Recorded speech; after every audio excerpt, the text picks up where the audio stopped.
The pies are well and truly back. Here we go.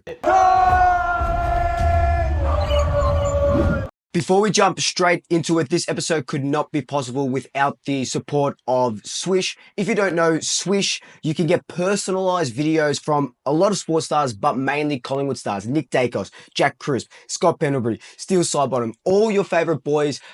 Give it to mum for Mother's Day. If you've got a birthday, if you've got a Carlton mate that's you want to roll up with a video from Nick Dacos, use the code SWOOPLUKE for 10% off, or the link is down below. So thank you, Swish, for supporting the channel.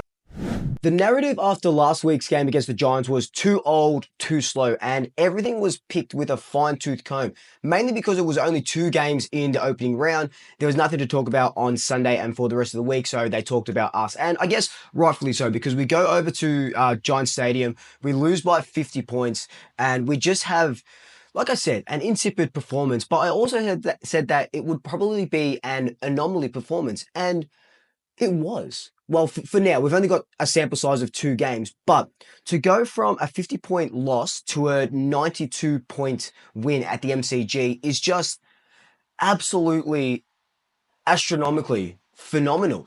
And what I saw at the game yesterday, and I rewatched it yesterday as well, is that too old, too slow is just not a part of our vocabulary. You know, in a few weeks, we'll say that, okay, the Giants were just that good, right? At the end of the year, we'll look at the Giants being that good. But what we put up against Port Adelaide, and Port Adelaide aren't bottom of the barrel. They're a good side. They finished second last year or something, that top 4 last year, right? They're not a bottom of the barrel side.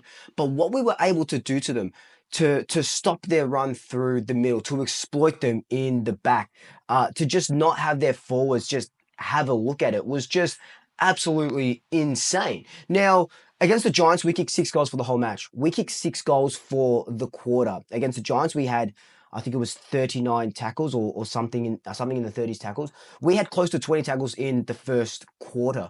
We finished with 68 tackles. So I said we need a performance of over 60 tackles. We got close to 70. The role players just absolutely stood up, and it's names that you just don't see on the team sheet.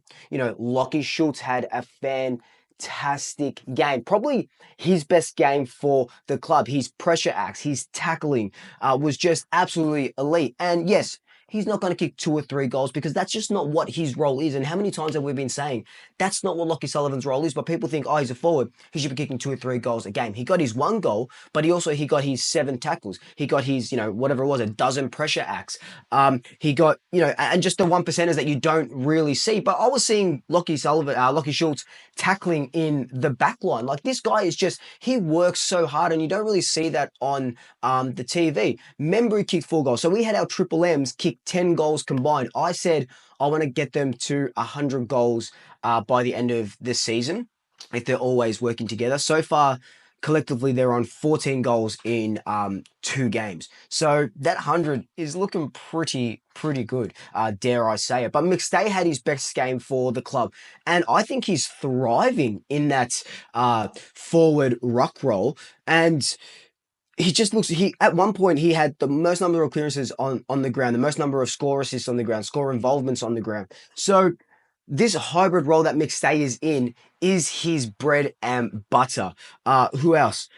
Steele Sidebottom goes inside middle, goes into the middle, gets taken off the wing where he was a little bit exposed last week, and just has, I don't want to say it was one of, it was definitely not his best game for the club, but it was definitely one of his best games for the club. Like, let me get his stats up, because it was absolutely ridiculous. So 1 goal, 31 disposals, 400 meters gained, 3 clearances, 5 tackles, 6 inside 50s, 5 score involvements. Like, this guy was absolutely everywhere. And for someone that's 47, you know, he just looked so young and so fit, and just like he had a point to prove. There are a lot of things last week that were just un-Collingwood-like. It was our attack inside forward 50. Remember, we had more inside forward 50s, we had more clearances, and we just did nothing with them.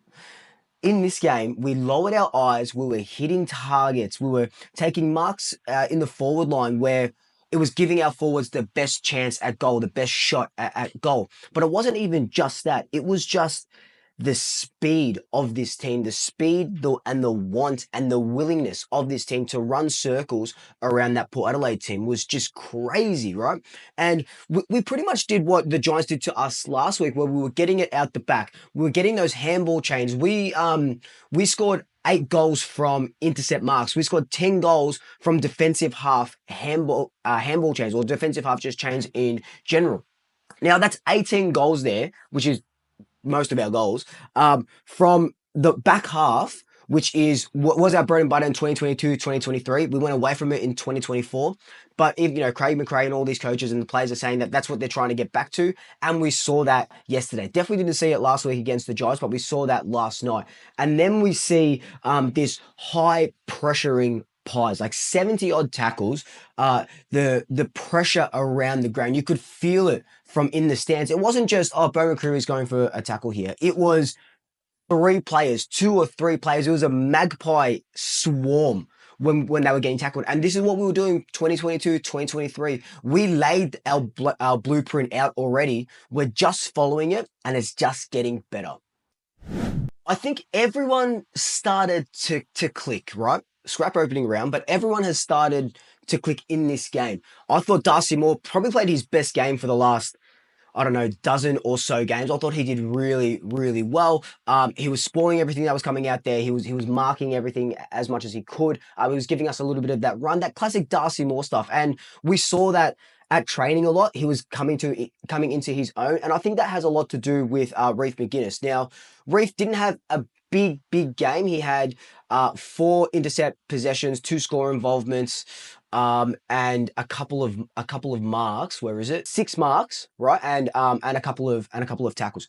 So Reef is growing into that role of that Nathan Murphy third, and it's letting Darcy Moore play the game that they want to play.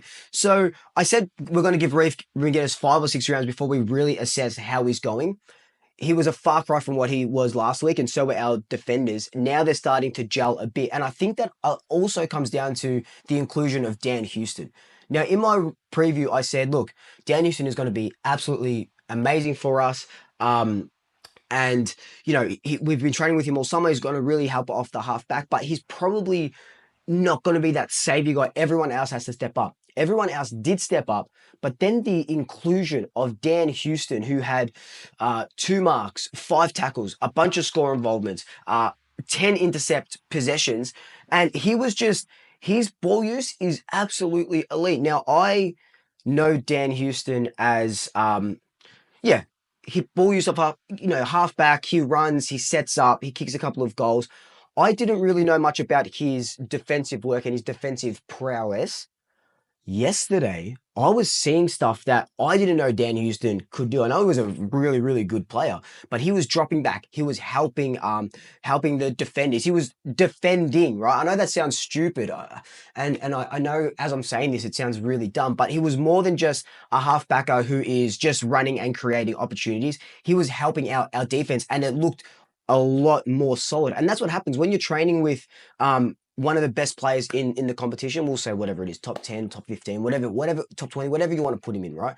The 2-time All-Australian halfback. When you're training with him all of preseason for 5, 6, 7 months, and you've got your systems in place for him to play, when you take that right out of there, last week, we just looked shit house. Josh Dacos didn't look that good. Isaac Quayle didn't look that good because they're playing a slightly different roles than what they trained to all summer.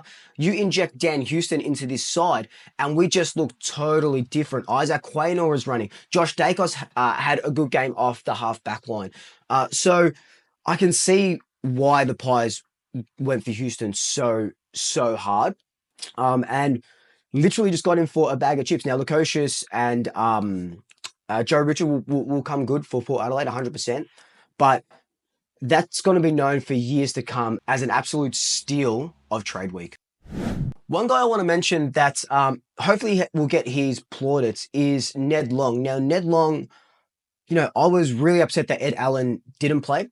And I am still upset that Ed Allen didn't play. Actually, here's what Craig McRae said about Ed Allen. It really did come down to role. And I'm desperate to keep Ed in the team. I openly go to match committee saying, no, we're going to play Ed Allen. This week we brought Sullivan in to play a different role.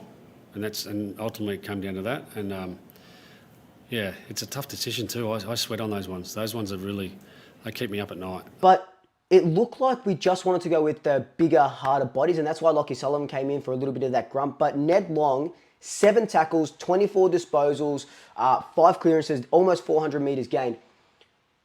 The only knock that I have on Ned Long is a little bit of his kicking sometimes, but that big body, look what happens when you give a player a full game when he's not the sub. This is why I absolutely hate the sub rule, right?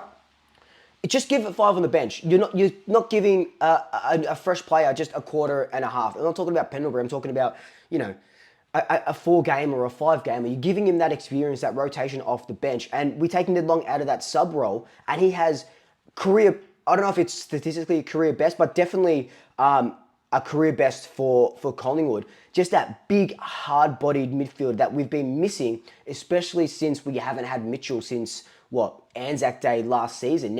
Now, as much as I love Mitchell, if these players keep persisting, Ned Long, Lockie Sullivan, how do you fit him into the team? It's going to be an interesting sort of push and shove to come. But Ned Long was absolutely fantastic, and it's Long, it's Schultz, it's Perryman. Jack Crisp had a really good game. It's those games that, it's those players that you don't often hear from or are maligned by the football club, by the supporters, that came out and just everyone played their role to a T last night. And talking about it, Braden Maynard to kick 2 goals back to back, incredible. Last week against the Giants, we kicked 6 goals 15, 6 goals 16, and like I said, we were getting our shots in just stupid areas. Either side of half time, we kicked 10 goals straight. So bunch in the second quarter, bunch in the third quarter. In the third quarter, we ended up, did we kick 10 goals in that third quarter? Oh, no.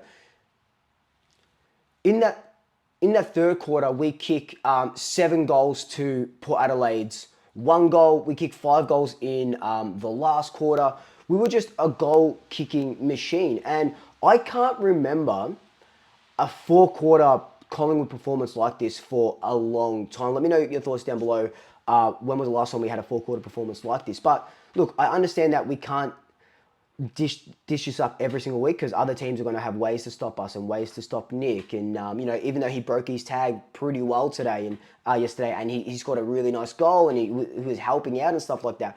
But they're going to find a way to stop us. But if we could play similar to that vein, that run and gun, that carry, that high pressure, the world is our absolute oyster. It just filled me up with such hope, especially last week. I knew it was an anomaly, but it just still looked absolutely shithouse. But to come and play like this is just, it's mental. It was just, I felt so good.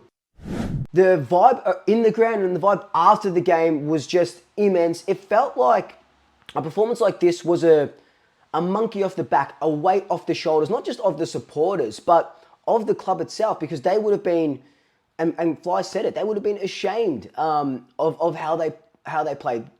Fly says that they take a lot of pride in their game plan and the way that they sort of go about it. Last week just wasn't us. It wasn't Collingwood.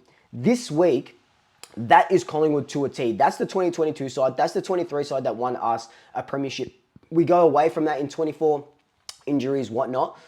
But this is the Collingwood that I've been seeing training since November. This is what we were doing at training. This run and gun from the halfback. The going into the middle when you sort of need to. The hitting the targets on the lead. It was just everything that I saw in training and everything that you've been seeing in training with those training videos just came to fruition at the MCG last night. The only knock that I have for yesterday's game was that there was only, 65,000 of us. I kept saying, there's going to be 80, there's going to be 85. I don't want to make excuses because there should have been 80. It was a Collingwood home game. Maybe it was the heat. It was absolutely stinking hot. I would have rather have watched it in the aircon because I was dying up there sweating. Just a sweaty mess. So maybe that was what it was, or the Port Adelaide supporters didn't show up, or whatever it may be. But I want to see 80,000. A bit disappointed that was 65. But to get the win at the MCG, and then, to back it up next week against the Doggies on a Friday night at the MCG is going to be absolutely exquisite. But let me know your thoughts down below. Buy the merch. It's the best way to support the channel. But until then, like, comment, subscribe, tell your family, tell your friends, tell your pets, and until next time, double shackers. I'll swoop you later.